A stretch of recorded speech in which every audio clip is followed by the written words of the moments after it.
Hi friends, செஞ்சிக்கு போயிருந்தேன்னா, செஞ்சிக்கு போகிற வழியில் right சைடில் வந்து ராஜா கோட்டை இருந்துச்சு. அதாவது ராஜா கோட்டையே ராணி கோட்டையே தெரியல. அது பஸ் ஸ்டாண்டில் இருந்து ஜூம் பண்ணி பார்த்தோம். அங்கே பாருங்களேன், எவ்வளோ அழகாக இருக்குது பாருங்களேன். பஸ் ஸ்டாண்டு உள்ளே நின்றுக்கிட்டு ஜூம் பண்ணி பார்த்தேன். அது பஸ் ஸ்டாண்டுலேருந்து உள்ளே போகிற சைடில் ரைட் சைடில் இருக்குது. அது ராஜா கோட்டையே ராணி கோட்டையே தெரியல.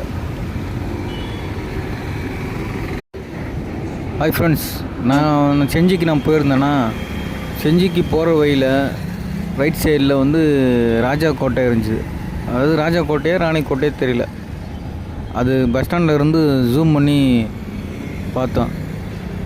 அங்கே பாருங்களேன், எவ்வளோ அழகாக இருக்குது பாருங்களேன். பஸ் ஸ்டாண்டு உள்ளே நின்றுக்கிட்டு ஜூம் பண்ணி பார்த்தேன். அது பஸ் ஸ்டாண்டுலேருந்து உள்ளே போகிற சைடில் ரைட் சைடில் இருக்குது. அது ராஜா கோட்டையே ராணி கோட்டையே தெரியல.